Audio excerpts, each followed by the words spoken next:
So here we have the steps for reassembly of a T5 transmission.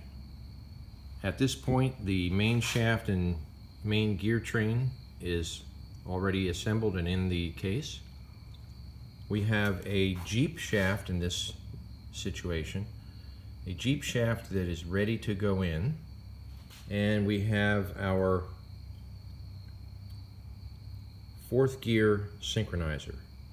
Fourth gear synchronizer has some grease, bearing grease on it, assembly lube, and these notches, that big notch right there at the top where my finger is going to line up inside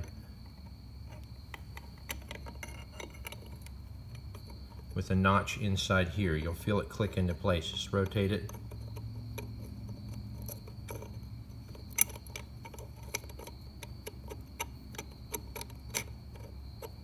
It'll line up with the key. There it goes. So when it's in proper position, you will not be able to spin it. It'll kind of click back and forth a little, about a couple of degrees. That lube, assembly lube, will help keep it in place so it doesn't fall out. The next step is to make sure that you have the 15 roller bearings correctly positioned inside the input shaft. I used assembly lube to hold them in place, and when they're positioned properly, they will not fall out as long as the lube is in there. And then you're going to take your bearing and your shim, you're going to place them inside.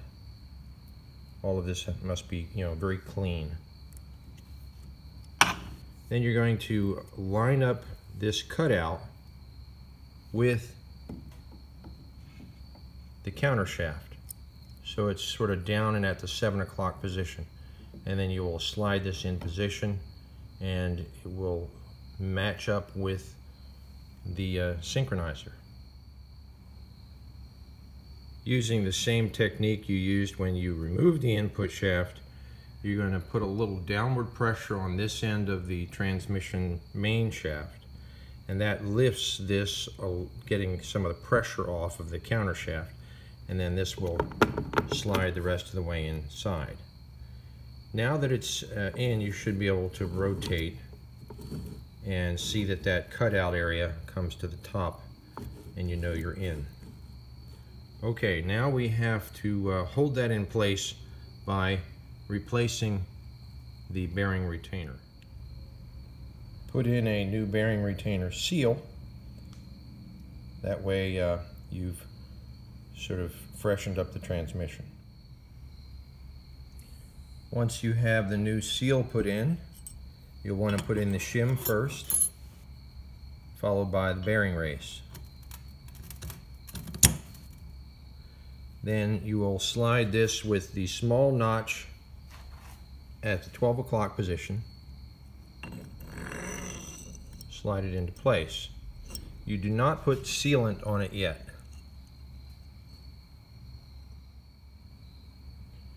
So you've just replaced the bearing retainer with this small boss at the top. It's bolted down tight to the case, and all of the shafts are turning freely. Your slider is in neutral so that you can see the brass synchronizer symmetrically on both sides. Now we're ready to clean off the top of the case and the underside of the lid with a green Scotch pad, wipe it with acetone, and then use black RTV to finish up. Okay, so I've finished wiping the surface case, the top surface of the case with acetone, and the entire underside of the where it meets the case lid. A couple of things you're going to want to get ready. This mechanism right here, you want to get these forks lined up in the neutral position. So when it's in the neutral position, I can rotate through both of these alignment forks inside and that slot. When it's able to rotate like that, you know you've got it. Now you're in neutral position. And then of course you want to have your roll pin hole straight up and down to the floor or perpendicular to the surface of the case, so that would be the neutral position. So when this is lined up, you can roll that back and forth, you know you're in neutral. The rear bearing race for the case tends to pop out and rub up against fifth gear. Don't worry about that. What you want to do is tap it back in place with a screwdriver or something. Get it back inside the case. I'll just use a little hammer here.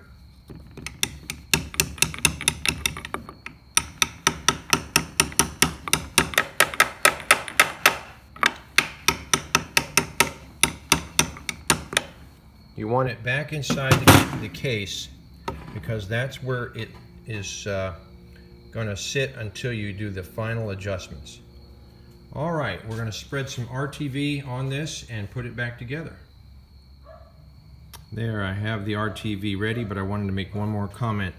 These holes tend to get clogged with RTV, and the old stuff, which is very rubbery. And if you don't clean it out, then when you try and put your bolt back in, you'll get a hydraulic effect and it can break the case. So very important, before you start this step of putting the RTV on, clean out those holes. Make sure there's no RTV on the bolts, and that the threads are clean, and you won't have that problem of breaking the case, which is a real issue. Okay, we're going to put the lid back on. So I have this lined up like I showed in a previous segment for the neutral position. This is 90 degrees to the surface of the lid. I'm now going to bring these forks down and they will line up with the sliders. And the forks line right up at the sliders, and the lid sits down on top of the case, but it sits down an inch cocked away from you. Now you simply slide it an inch towards you.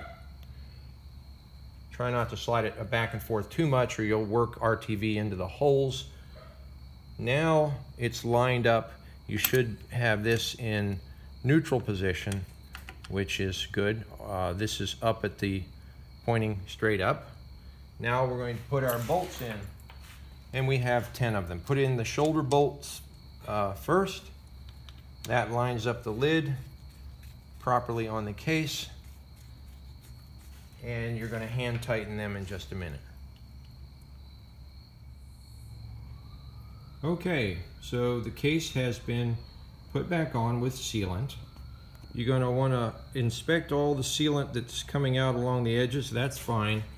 You want to get sealant out from underneath here that might interfere with the case tail housing sitting up against the bottom edge here. That's just something you want to wipe your finger underneath there, make sure there's no big old blob of sealant there that's going to be a troublesome interference for you. All right, so now we're ready for the tail housing. Now we're going to prepare our tail housing. You're going to want to put a new seal on the end, because once you put that on, putting a new seal on once it's on the transmission is going to be kind of difficult. So we have a new seal. That's good. You want to make sure that your detent plate inside is nice and clean. You want to make sure that the inside of the tail housing is clean.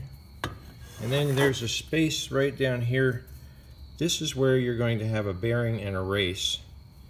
This hole here is for the end of the fifth gear shift fork.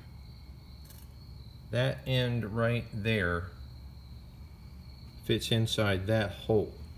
And then this cutout spot right here is the home stop point for the rear bearing race, so that it doesn't move back any further. So that race right there will sit in this recess. We'll talk about that in a little bit. So I'm going to wipe this down with acetone. I want you to notice that this hole and this hole right here actually go inside the case. And since they go inside the case, it's important to get RTV all around that so that we don't have a leak through the threads to the outside of the case. Although they're up high, it's probably pretty rare that it's going to actually leak out there. We're also going to lubricate this with some grease. We're going to lubricate this with some grease. We're going to make sure that this is pushed all the way up inside the case as far as we can go. It should not be touching fifth gear. And we're going to put a little grease on here. On this gear, there's a plate. Excuse me, on the slider, there's a plate. That plate then has a center section, and there's a retaining clip right here that holds that plate in place. Make sure that retaining clip is in good shape. And then there's a little funnel. If the little funnel is broken or missing or has a chip out of it, don't worry too much. It will get enough oil in through that, but that's what that is. That's an oiling funnel for fifth gear. All right, we're going to now get some stuff ready and get this tail housing on. Okay, we're almost ready to put on the RTV. However, I've done some preparation. Let's look inside the tail housing. I put some assembly lube where the bearing race and the bearing are going to go. I put some assembly lube in the hole where the shift fork is going to go, and I put some assembly lube there where the shift fork rod is. I put some assembly lube on here so that my offset lever can go on there and slide back and forth, and I know that that's going to be nice and slippery. That's important. And then I have the roll pin, spring, and ball bearing ready. All right, let's get started. One more thing. Notice how I have the transmission jacked up in the air, and that's so that the fin on the transmission isn't going to bump into the table or anything else. The fin will be able to find its way free underneath all of that so that it won't be any interference. Pretty important preparation. All right, I have the RTV on. One last thing I forgot, if you have a vent tube here in this position, go ahead and put that in right now. So I have a little lubricant up in here. Good. That's to match the seal in the lid right here. And we're going to go ahead and slide this on. There's a couple of things that you have to do simultaneously, and I'll describe that as we go.